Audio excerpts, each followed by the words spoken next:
Sejumlah informasi dari berbagai daerah di Provinsi Banten kami sajikan dalam Berita Banten yang dipersembahkan oleh PRSSNI Banten dan disiarkan serentak oleh seluruh radio anggota di 8 kabupaten kota di Provinsi Banten.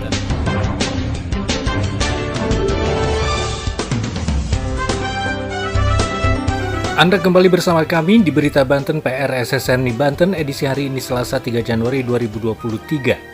Sejumlah informasi dari berbagai wilayah di Provinsi Banten kami hadirkan kembali untuk Anda yang disiarkan serentak oleh seluruh radio anggota di 8 kabupaten kota di Provinsi Banten.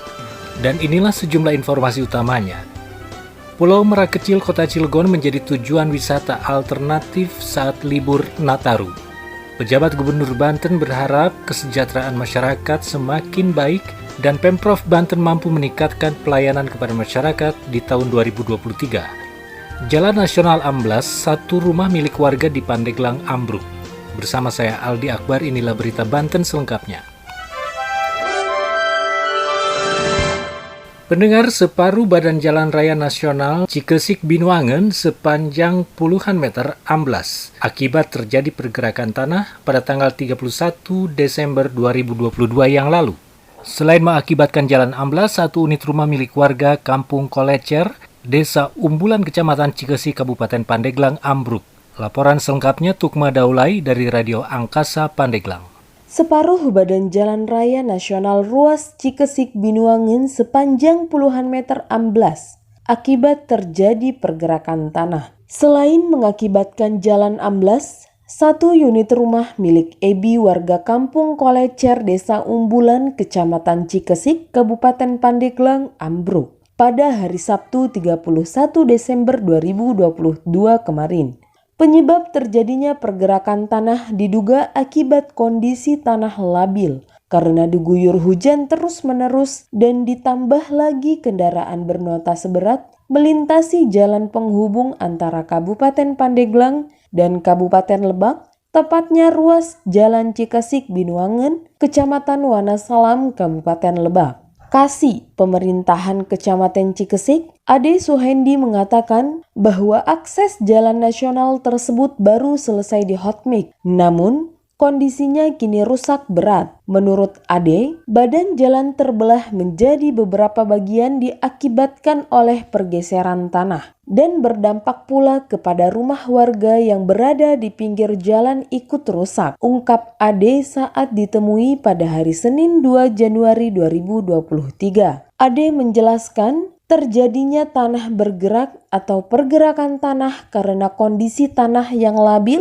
dan disertai curah hujan yang tinggi.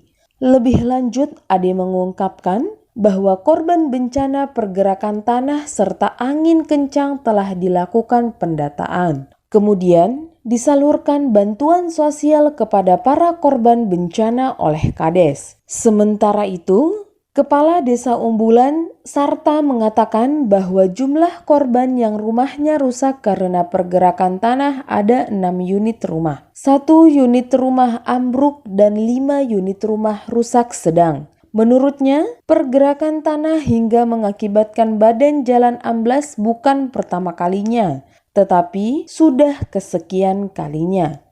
Sementara ini diungkapkan Sarta belum ada penanganan dari pihak jalan nasional, sedangkan dari unsur Muspika dan aparatur desa sudah mengecek ke lokasi. Adapun sebagai upaya menghindari hal tak diinginkan, warga menandai jalan amblas dengan pohon pisang.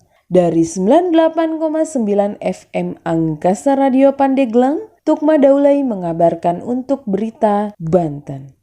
Pendengar, Pulau Merak Kecil Kota Cilegon menjadi tempat wisata alternatif yang dituju wisatawan pada saat libur Nataru 2022 yang lalu.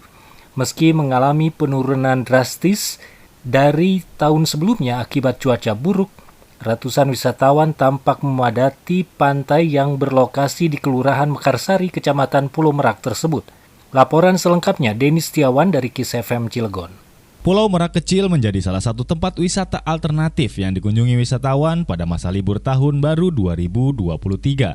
Ratusan wisatawan tampak memadati pantai yang berada di Kelurahan Mekarsari, Kecamatan Pulau Merak, Kota Cilegon. Hilir mudik perahu pengangkut pengantar wisatawan dari sekitar Pantai Mabak, Kecamatan Pulau Merak itu menuju ke Pulau Merak Kecil. Pengelola penyeberangan ke Pulau Merak Kecil, Ibrahim, mengatakan pada musim liburan seperti Tahun Baru atau Lebaran dalam sehari pengunjung bisa sampai 1.000 orang. Sementara saat akhir pekan bisa mencapai 400 sampai 500 orang dalam sehari. Dikatakan, Pulau Merak Kecil memiliki spot-spot foto yang indah dan pantai yang bersih. Fasilitas penumpang wisata juga lengkap, warung-warung kecil, tempat duduk, musola, dan toilet. Selain melayani penyeberangan ke Pulau Merak Kecil, Ibrahim menjelaskan para pemilik perahu juga melayani penyeberangan ke Pulau Merak Besar dengan tarif Rp25.000 per orang. Sementara, penyeberangan ke Pulau Sangiang ditarif 2,5 juta per satu perahu. Meski banyak wisatawan, Ibrahim mengaku kunjungan ke Pulau Merak Kecil tersebut tak seramai biasa libur Tahun Baru pada sebelumnya. Kunjungan wisatawan menurun drastis pada Tahun Baru 2023 ini akibat cuaca buruk di sekitar perairan Merak. Wisatawan asal Waringin Kurung, Muhammad Aulia, mengatakan alasan dirinya memilih wisata di Pulau Merak Kecil karena murah. Demikian Denny mengabarkan untuk Berita Banten. Anda masih mendengarkan Berita Banten dari PRSSNI Banten. Anda masih bersama kami di Berita Banten PRSSNI Banten.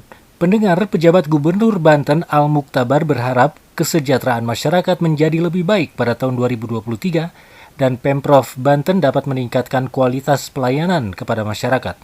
Berikut laporan Mila dari Hot Radio Serang. Pejabat Gubernur Banten Al-Muqtabar berharap kesejahteraan masyarakat semakin membaik dan pemerintah Provinsi Banten mampu meningkatkan pelayanan kepada masyarakat di tahun 2023.